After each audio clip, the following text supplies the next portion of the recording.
예, 수고들 하셨습니다. 할렐루야 샬롬하고 우리 함께 인사합니다. 할렐루야 샬롬 샬롬 샬롬 샬롬 샬롬 샬롬. 하나님 사랑합니다. 여러분 저 안에서 사랑합니다.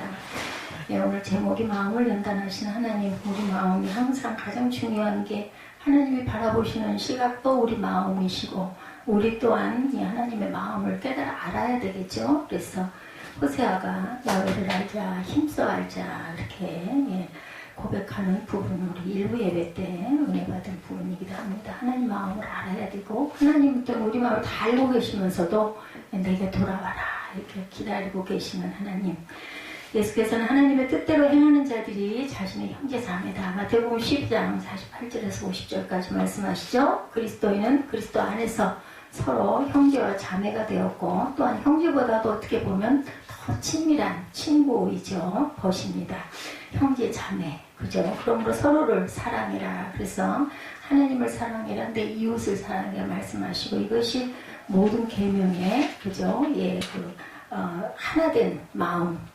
예수께서 딱 두 가지 주셨어요. 십계명을 하나님 사랑 그리고 이웃 사랑. 거기에는 이렇게 형제 자매를 사랑해야 되는 사랑이 포함되어 있습니다. 우리가 죽을 목숨들이에요. 그런데 하나님이 살려주셨으니까 어떤 누구의 죄도 용서하지 못할 게 없어요. 다만 회개하는 자리에서 제가 그 나훔서를 보면서 깨달아 안 부분이 하나님이 무조건 죄인을 용서하시고 사랑하시지 않아요. 죄인이 죄를 회개해야 그 죄인을 용서하시고 사랑하십니다. 죄를 짓고 악한 자가 계속 악을 행하는데 그 사람을 사랑하시지는 않습니다. 그래서 그걸 보면서 제가 깨달은 게 회개가 가장 중요하고 겸손이 중요하구나 하는 감동을 받았습니다. 대장정이었죠. 우리 그 18개월 정도 됐나요? 그 긴 여러분들 참 수고 많이 하셨습니다. 사단이 정말 그 괴계 속에서 그걸 떨치고 우리 믿음이 그만큼 약해서 흔들렸을 때도 많고 원망스러웠을 때도 많고 앞이 깜깜한 절망스러웠을 때도 많고 가나안 땅을 차지하려고 갔던 이스라엘 그 민족들 40년의 광야를 돌고 1세대들은 하나도 못 들어가고 여호수아와 갈렙만 들어가죠. 그러나 심지어는 모세도 들어가지를 못합니다. 또 들어가서는 땅을 점령하느라고 다 주신 땅인데 그거 차지를 못해가지고 그렇게 오랫동안 방황하는 또 과정을 저는 눈으로 보는 것 같은 그런 마음. 또 감사한 건 하나님께서 딱 알려주시는 부분들이 있었고 그게 마지막 일심이 끝났을 때 그 마음을 주셨어요. 마무리를 정말 잘해야 되겠다. 쉽지 않겠다. 이런 마음이 오고 그리고 몇 달을 실갱이를 하다가 어쨌든 주신 금액에서 조금 손해가 나긴 했습니다만 여러분들이 수고는 또 뭐 말할 것도 없죠. 그냥 차지되는 건 없더라고요. 고생을 해야 돼요. 우리는 그 과정을 모릅니다. 답을 주셔도 그냥 쉽게 잘 될 걸로 생각을 하는데 이런 어려운 과정을 통해서 하나님은 그래도 여러분들에게 은혜를 주신 게 저는 금전 필요하죠. 돈이 있어야 세상을 사니까. 그렇지만 그거보다는 하나님의 뜻을 알게 해주시고 알려주신 부분이 저는 너무나 감사했습니다. 하나님은 처음과 나중이시죠. 알파와 오메가, 끝과 나중. 이제도 있고 전에도 있었고 장차 오실 분 전능하신 하나님과 계시록 1장 8절에 말씀하죠. 천지 만물을 창조하신 분이시고 천지 만물의 시작과 끝을 주관하시는 하나님. 그냥 일어나는 일은 없어요. 오늘 우리 일부 예배 호세아 5장 말씀 우리 저들 참고했는데 사랑하는 자녀이기 때문에 하나님이 매도 치시고 환난도 주시고 연단도 주시지 그렇지 않으면 잘 먹고 잘 살게 그냥 둡니다. 그래 끝내 아무런 어려움 없이 잘 먹고 잘 살다가 영벌에 빠지게 되는 것보다는 세상에서 살면서 환난과 공고를 당하더라도 우리가 영생의 구원이 우리 부활절 얼마나 기뻐했습니까? 그리고 오늘 새벽에 잠을 제가 못 자서 더더군다나 새벽에 부활절 예배들을 좀 쭉 다른 교회 예배들을 조금 보면서 깨달아 안 건 그래도 너무너무 감사하고 그 큰 성전들의 5%가 그 예배를 드릴 수 있다고 그래가지고 5%들이 듬성듬성 앉아가지고 앞에서 찬양단도 몇 명 나오시고 해가지고 예배를 드리시는데 담임 목사님들이 뭐라고 그러시냐면 눈물이 나더랍니다. 그동안 예배를 그 인터넷으로만 미성으로만 드리다가 부활절 예배 처음들 나오셨대요. 근데 그 듬성듬성 5% 앉아있는 성전의 성도님들 앞에서 찬양하고 그거 하시는 분들을 보는데 그냥 그렇게 눈물이 날 정도로 마음에 감동이 오더라고. 그 연세 드신 분이 하나님 사랑합니다. 여러분 사랑합니다. 이렇게 인사를 하시는데 참 저도 마음이 비어졌습니다.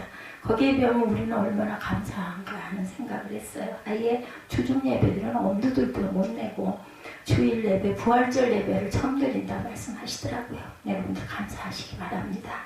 하나님은 그 피조물인 한 사람 한 사람의 생사화복, 그 인생의 시작과 끝을 주관하고 계시고 나라와 민족의 흥망성쇠, 세상의 종말 또한 주관하시는 분이시고 그래서 하나님은 얼마든지 한 인생의 시작 알파와 오메가가 되시는 분이죠. 예. 하나님께서는 믿음을 인내로 지킨 욥에게 오늘 욥기가 함께 왔어요. 그죠? 42장 17에서 17절.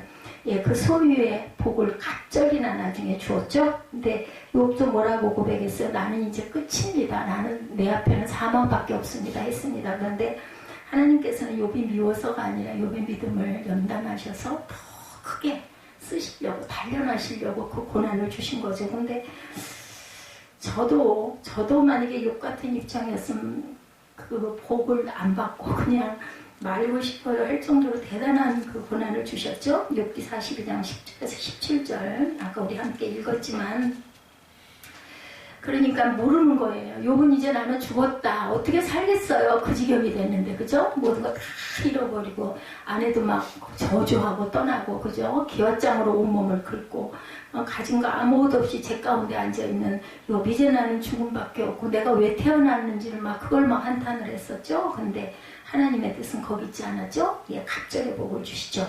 야께서 욥의 공경을 돌이키시고 욥에게 그전 소유보다 갑절이나 주신지라. 42장 10절이죠. 야께서 욥의 모년에 복을 주사 처음 복보다 더하게 하시니 예, 전국 중에 욥의 딸들처럼 아름다운 여자가 없었다고 말합니다. 그 후에 욥이 140년을 살며 아들과 손자 4대를 보았다.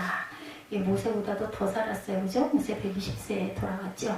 지혜서인 전도서에 보면 죽는 날이 출생하는 날보다 나으며 초상집에 가는 것이 잔치집에 가는 것보다 나으니 모든 사람의 결국이 이와 같더라. 죽음을 건너뛴 사람은 없어요. 그죠? 네. 뭐 구약에 뭐 에녹이 끝이라 뭐 하늘로 들려 올라갔다고는 하지만 우리 인생은 모두 다 죽음을 한 번씩은 죽음의 강을 건너야 됩니다. 산자가 이것에 유심하리로다. 일의 끝이 시작보다 낫도다. 전도서 10장 1, 2절과 8절입니다. 전도서는 전후훈무한 지혜자인 솔로몬의 인생 결론이죠. 그리고 그 아들 르호보암에게 말하죠. 전도서 12장 12절에서 14절에 보면 내 아들아 또 경계를 받으라. 여러 책을 짓는 것은 끝이 없고 많이 공부하는 것은 몸을 피곤하게 하느니라. 일의 결국은 다 들었으니 하나님을 경외하고 그 명령을 지킬지어다. 이것이 사람의 본분이니라. 여러분들 그래서 주일이면 예배를 드리시고 성경을 읽으시는 겁니다. 하나님은 모든 행위와 모든 은밀한 일을 뭘로 선악간에 심판하시죠. 르호보암이 처음부터 끝까지 아버지 솔로몬의 교훈에 따라 통치했더라면 그 나중에 정말 창대했을 것인데 그러지를 못했어요. 역대 11장 17절에 보면 르호보암이 왕에 등극해서 처음 3년 동안 아버지 솔로몬의 교훈대로 하나님을 경외하고 말씀대로 통치함으로 하나님께서 그 나라를 축복하십니다. 역대 11장 17절에 그러므로 3년 동안 유다 나라를 도와 솔로몬의 아들 르호보암을 강성하게 하였으니 이는 무리가 3년을 다할까 솔로몬의 길로 행하였습니다. 이렇게 증거합니다.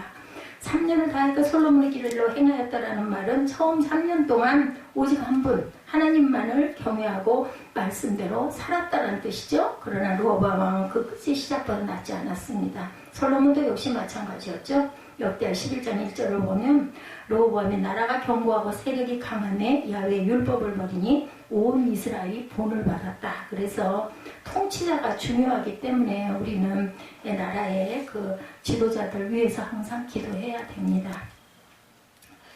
이 말은 르호보암이 자신의 통치권이 튼튼하고 세력이 커지자 하나님의 말씀을 버렸다라는 뜻이죠. 나라가 견고하고 세력이 강함에 야훼의 율법을 버리니 온 이스라엘이 본을 받았다. 모든 백성들이 따랐다는 거죠. 자신의 통치권과 세력이 약할 때는 하나님을 의지하고 조금 강해지니까 하나님을 믿는 믿음을 저버렸다. 우리 인간의 속성이죠. 로보암 왕이 자신의 힘이 강해지자 믿음을 저버리고 우상 숭배를 시작합니다.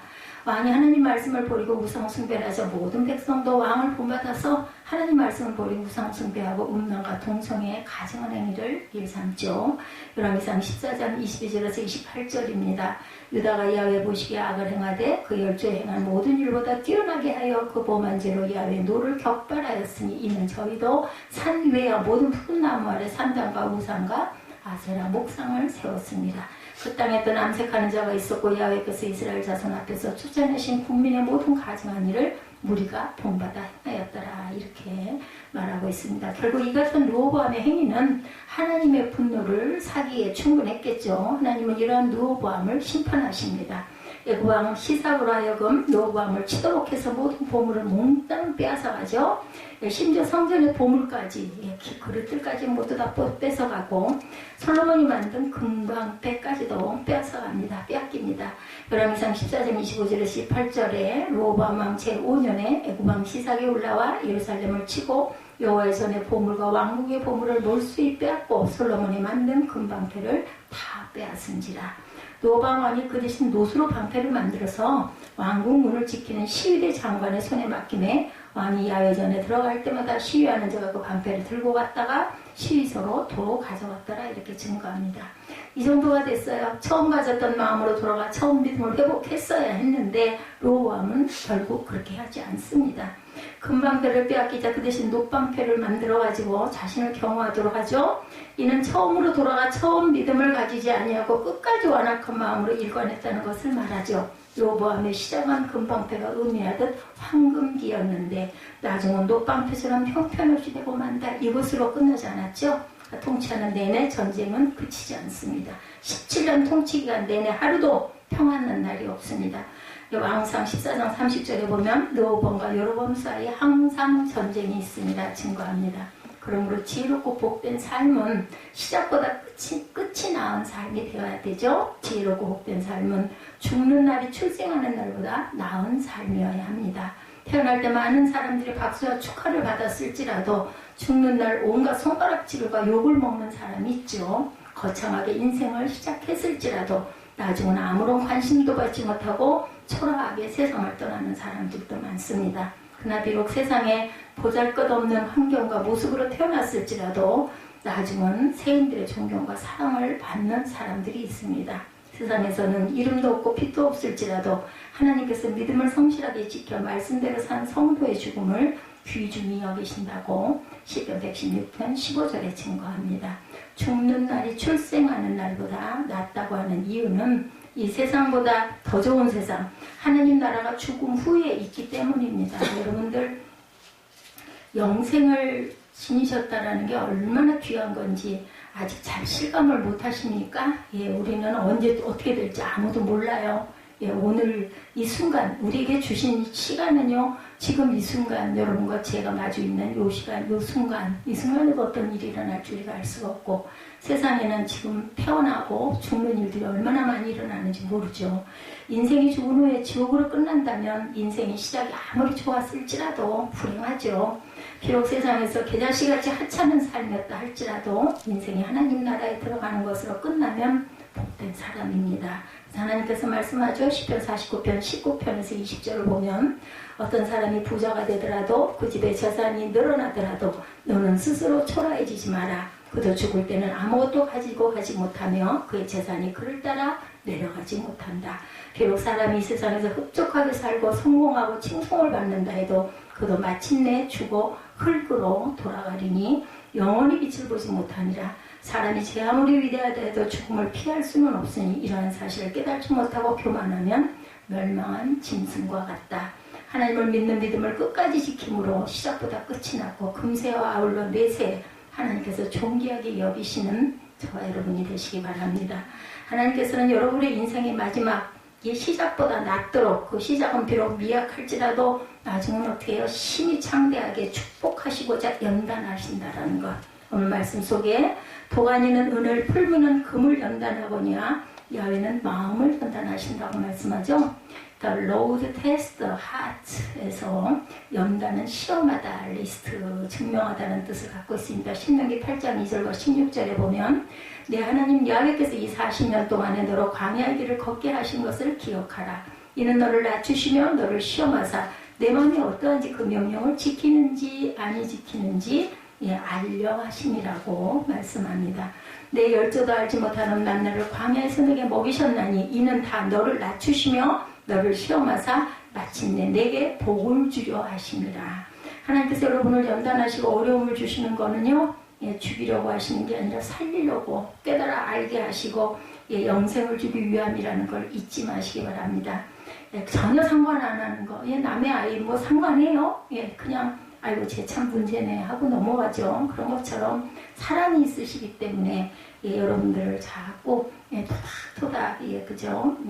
알게 하느라고 깨닫게 하느라고 문제가 일어나기도 하고 시련과 환난이 오기도 하고 질병이 오기도 하고 한다라는 거. 하나님께서 마침내 복을 주시기 위해 인생들을 시험하신다라는 거죠. To test you so that in the end it might go well with you 하고 말씀합니다. 마침내가 바로 오메가 마지막 in the end죠. 하나님께서 우리 인생을 마침내 마지막에 복을 주시기 위해서 무엇을? 연단과 시험을 하신다는 겁니다. 하나님께서 이스라엘 백성들로 하여금 40년 동안 광야의 길을 걷게 하신 이유는 이스라엘 백성들을 연단하시기 위해서, 시험하시기 위해서, 테스트하시기 위해서였다. 이스라엘 백성들의 40년의 광야는 연단을 위한 도가니, 풀무, 오늘 본문이죠. 금을 걸러내는 용광로와 같은 곳이었습니다. 하나님께서 이스라엘 백성들을 시험하시고자 하는 거죠. 첫째, 낮추시는 것, 겸손이죠. 광야는 사람이 살 수 있는 조건이 아무것도 없어요. 낮에는 뜨겁고 장렬하는 태양 아래 한 걸음도 내디딜 수가 없는 그런 환경입니다. 밤에는 또 추위로 말미암아서 불기운이 없이는 몇 시간도 견딜 수가 없어서 하나님이 불기둥과 구름기둥으로 인도하셨다. 창세기 보면 나오죠. 출애굽기에 보면 그뿐만 아니라 마실 물이나 사람이 먹고 살만한 음식은 또 전혀 없는 곳. 참으로 하나님께서 낮에는 구름기둥으로 시원한 그늘을 만들어 주시고 밤에는 따뜻한 불기둥으로 인도해 주시지 않았으면 단 하루도 살아남아 있을 수가 없어요. 저는 그 하루 동안도 못 견딜 것 같습니다. 이스라엘 백성들이 광야 40년 동안 하나님께서 날마다 일용할 양식을 하늘에서 내려주셨어요. 그리고 반석을 쳐서 그들의 마실 물, 생수를 공급하십니다. 뿐만 아니라 40년 동안 그들의 의복이 헤어지지 않게 하셨고 그들의 발까지 하나 부풀지 않게 보호해 주셨다 말씀하죠. 한마디로 그들이 입고 먹고 사는 모든 문제를 그 광야에서 해결해 주셨다는 거 기적이죠. 이스라엘 백성은 스스로 해결할 수 있는 것은 아무것도 없습니다. 여러분은 어떠시든가요? 경험하지 않은 일, 벼랑간에 뭐 일이 닥치니까 정말 어떻게 할 바를 모르겠죠. 그죠? 그렇다고 또 일상을 안 할 수도 없고 굉장한 그 암담한 답답함이 있어. 어디만 들여다봐 하늘만 올려다볼 수밖에. 그래도 또 우리가 할 건 해야 되고. 이번에 에스더 전사님 참 수고를 많이 하셨어요. 우리 윤정 집사님도 마음고생 많이 하셨고. 하나님 없이는 단 하루도 살 수 없는 인생을 보여준 것이에요. 이와 같은 사실을 잊지 않도록 하기 위해서 하나님은 너로 광야의 길을 걷게 하신 것을 기억하라 이렇게 말씀합니다. 고달프고 험난한 광야 생활 중에 의식주의 부족함을 느끼지 않도록 해주신 하나님의 은혜와 사랑을 기억시키심으로 인하여 다시 한번 하나님을 의지하고 계명을 순종해서 마침내 약속의 땅 가나안에 들어가는 축복을 주시기 위함이었다. 그런데 가나안 들어가서는 또 얼마나 고통스럽습니까? 그죠? 계속되는 신명기 8장 17, 8절에 보면은요. 또 두렵건대 내가 마음에 이르기를 내 능한 내 손의 힘으로 능과 내 손의 힘으로 내가 이 재물을 얻었다 할까 하노라. 내 하나님 야훼를 기억하라. 그가 내게 재물 얻을 능을 주셨음이라. 이같이 하시면 내 열조에게 맹세하신 언약을 오늘과 같이 이루려 하심이라 말씀합니다.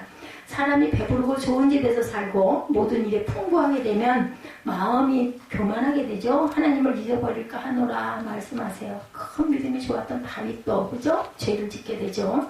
한가하고 편안하다 보니 지난날 애굽 종살이에서 해방시키신 일, 위험한 광야, 독사와 전갈의 위험에서 보호하시고 물 없는 땅에서 생수로 마시게 하시고 땀 흘려 일하지 아니하고도 하늘에서 양식을 내려서 먹이신 일 등 하나님께서 어떻게 은혜를 베푸셨는가를 잊어버리고 교만할까 염려된다 말씀합니다.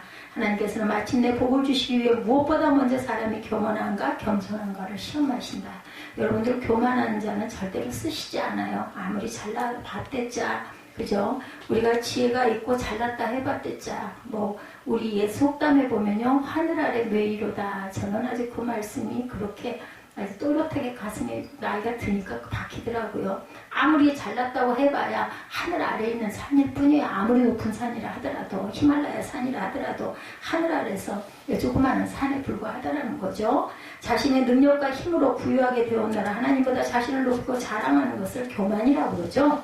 하나님께서 건강과 재능과 힘과 환경을 축복하셔서 한마디로 모두가 다 하나님의 은혜로 잘 되었다고 믿고 하나님을 높이지 않고 나를 높이고 나를 자랑하는 건 내가 지혜가 있어, 내가 똑똑해서, 내가 이만하니까, 이런 얘기들을 하는 게 바로 교만이죠. 에레미야 9장 23, 4절입니다. 바벨론의 느부갓네살 왕은 나라 민족의 흥망성쇠 인간의 생사화복이 모두 하나님께서 주관하신다는 사실을 모르고 자기가 잘나고 똑똑해서 왕이 되어 나라가 부강하게 된 줄로 생각을 하죠. 이러한 느부갓네살 왕을 깨우치기 위해서 하나님께서는 7년 동안 짐승의 마음을 가지고 짐승처럼 들여서 풀을 뜯고 지내게 하시죠. 그거 다니엘이 경고했는데도 결국은 돌이키지 않아서 짐승이 됩니다. 다시 복귀가 되긴 합니다. 나중에 7년 후에 다니엘 5장 21절에 보면요, 인생 중에서 쫓겨나 그 마음이 들짐승의 마음과 같았고 들나귀와 함께 거하며 소처럼 풀을 먹고 그 몸이 하늘 이슬에 젖었으며 지극히 높으신 하나님의 인간 나라를 다스리시며 자기의 뜻대로 누구든지 그 위에 세우시는 줄을 알기까지 이르게 되었나이다. 이렇게 고백을 합니다. 이처럼 교만을 키우다가 7년 동안 짐승의 마음을 받아 짐승처럼 살며 자신의 교만을 깨닫고 겸손한 사람으로 돌아온 느부갓네살이 신앙 고백을 한 거죠. 다니엘 4장 37절에 보면 그러므로 지금 나 느부갓네살이 하늘의 왕을 찬양하며 칭송하며 존경하느니 그의 일이 다 진실하고 그의 행하심이 의로우심으로 무릇 교만하게 행하는 자를 그가 능히 낮추심이라. 본일이 겪고 나니까 이러기 전에 우리는 얼른 깨달아야 된다는 거죠. 얼마나 고통스러웠겠어요. 7년 동안을.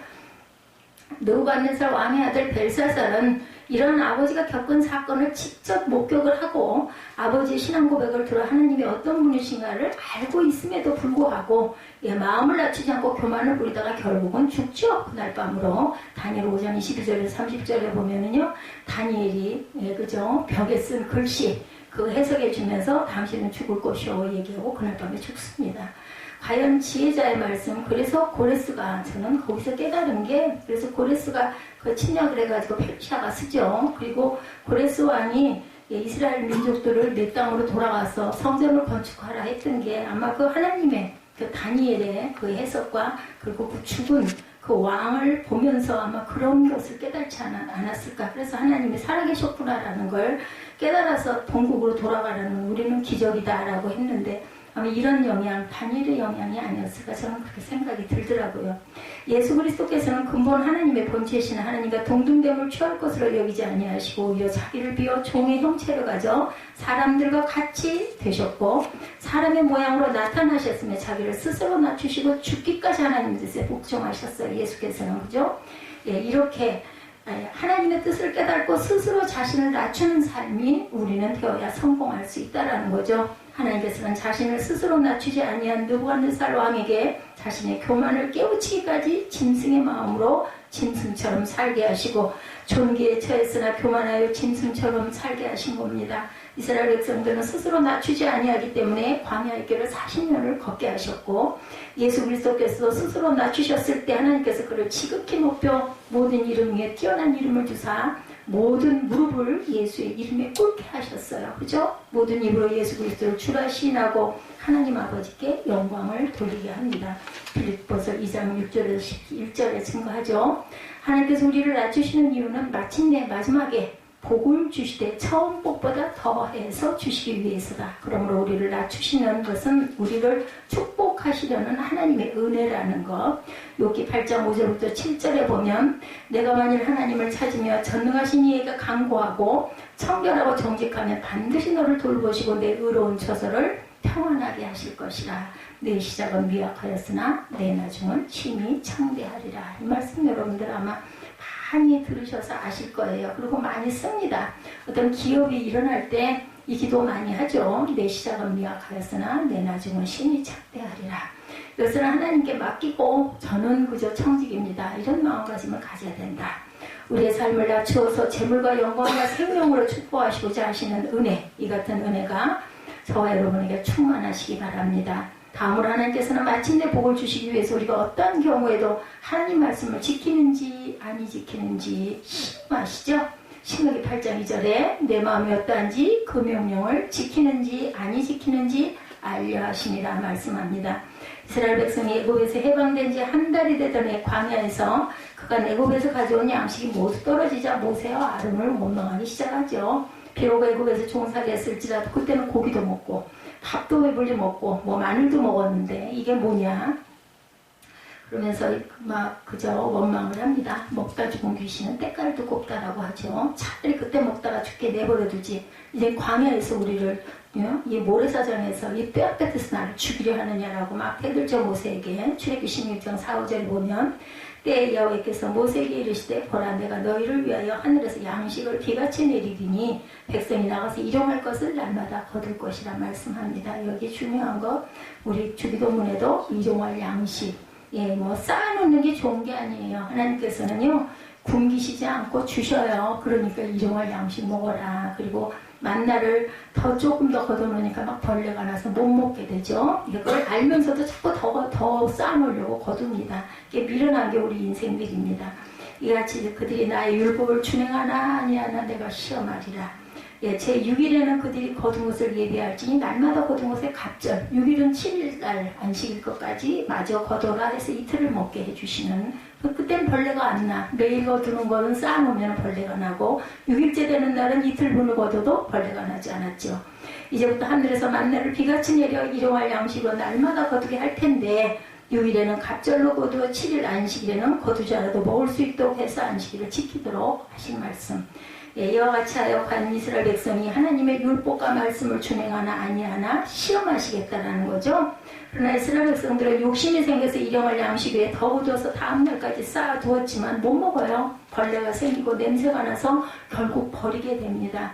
우리네들 그러죠. 제가 잘 버리는 걸 못해서 맨날 쌓아놨다가 어저께 그거 치우다가 손가락을 대고 아주 정말 고생을 하면서 정말 바로바로 버릴 건 버려야지. 아까워서 못 버리고 자꾸 쌓아놓으니 이 지경이지. 몸도 성치도 않으면서 아주 어제 그냥 정말 다시는 내가 쌓아놓지 않겠다 그러고 있던 거 다 버려가지고 다 병들로 다 씻어서 헹궜습니다. 안식일 전 제6일에 갑절 이틀 양식을 거두어 보관했다. 안식일에 먹어도 냄새가 나지 아니하고 벌레도 생기지 않죠.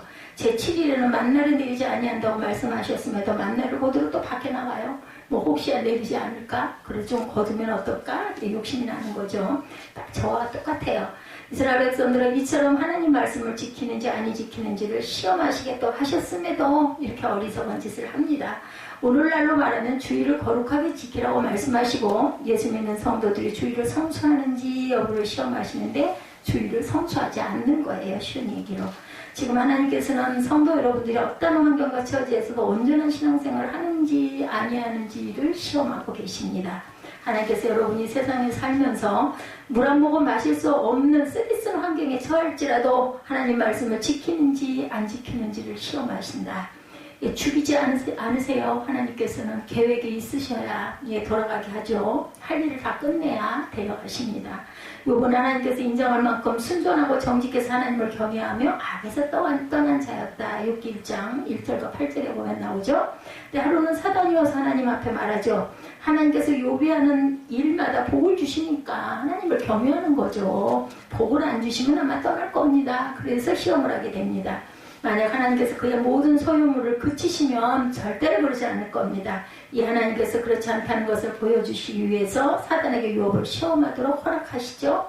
그래서 욥은 하루아침에 종들이 살해당하고 재산이 불에 타고 태풍이 불어 집이 무너져 자녀들이 모두 다 죽어요. 엄청난 환란을 당합니다. 게다가 발바닥에서 정수리까지 악창이 들어서 너무 가려워서 기아 조각으로 몸을 긁고 발바닥 그 길바닥에 나앉아 제 가운데 나앉았다 이렇게 나오죠. 이러한 환란 가운데 하나님을 원망하지 않고 믿음을 지키자 욥의 아내가 욕하고 가버리죠. 도망가죠. 욥기 2장 9절에 보면 이래도 당신은 여전히 믿음을 지킬 거냐? 차라리 하나님을 욕하고 죽어라. 아내의 이 같은 저주에도 불구하고 욥은 대답하죠. 유명한 말씀이죠. 2장 10절에 당신까지도 어리석은 여자들처럼 말하는구려. 우리가 누리는 복도 하나님께로부터 받았는데 어찌 재앙이라고 해서 못 받을 게 있겠소. 참 대단한 믿음입니다. 이래서 욥은 이 모든 어려움을 당하고도 말로 죄를 짓지 않습니다. 나중에 새 친구들이 위로한답시고 찾아와서 또 하도 상처를 엄청나게 많이 주죠. 그럼에도 불구하고 욥은 하나님께 대한 순전한 믿음이 변치 않죠. 예, 잘 아시는 욥기 23장 10절이 유명하죠. 나의 가는 길을 오로지 그가 아시나니 그가 나를 단련하신 후에는 내가 정금같이 나오리라. 여기서 When he has tested me, 하나님께서 나를 테스트하고 계십니다. 이렇게 얘기합니다.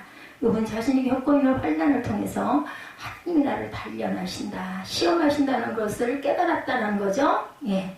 왜 하나님께서 나를 이렇게 하는가? I will come forth as gold, 황금같이 만드시기 위해서 나를 정금같이 만드시기 위해서는 본문이죠. 도가니는 은을, 풀무는 금을 연단하거니와 야훼는 마음을 시험하신다, 연단하신다, 시험하신다, 테스트하신다로 나타나 있습니다.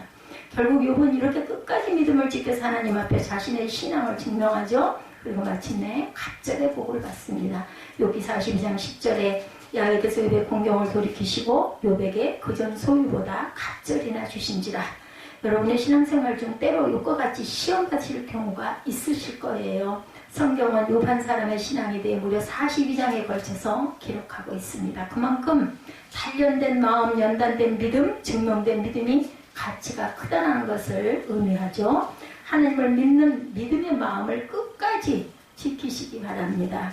항상 하나님 말씀을 생각에 두고 마음에 기록하여 하나님 말씀대로 사는 성도님들 되시기 바랍니다. 히브리서 8장 10절입니다. 마음을 연단하시는 하나님 앞에 자신의 믿음과 그 믿음대로 사는 신앙생활을 하나님 앞에 증명함으로 마침내 복을 받되 처음부터 갑절의 복을 더 받고 베드로전서 1장 7절에 불로 연단하여도 없어질 금보다 더 귀하여 예수 그리스도에 나타나실 때에 칭찬과 영광과 존귀를 얻게 되시는 축복이 임하시기를 주님의 이름으로 축복합니다. 오늘 본문 말씀 마음을 연단하시는 하나님, 도가니는 은을, 풀무는 금을 연단하시거니와 야훼는 마음을 연단하신다라는 것 잊지 마시고 어떤 어려움과 고난이 있다 할지라도 하나님을 바라보시고 의지하시고 땅 바라보지 마세요. 우리는 볼 때가 있어요. 그죠? 사방이 꽉꽉 막히고 그죠? 땅도 뭐 땅바닥밖에 들여다 봐봐야 뭐 목디스크나 걸리지 뭐 좋을 일이 있습니까? 근데 우리는 하늘이 뚫려 있잖아요. 하나님께 기도할 수 있는 여러분들에게 특권을 주셨어요. 내게 구하라. 그러면 내가 주실 것이요. 아까 우리 김정욱 집사님 기도였었죠. 구하라 주실 것이요. 찾으라 찾을 것이요. 두드리라 열릴 것이요. 하늘을 향해서 구하고 찾고 두드리시는 겸손한 하나님의 귀한 자녀들 되시기를 주님의 이름으로 축복합니다.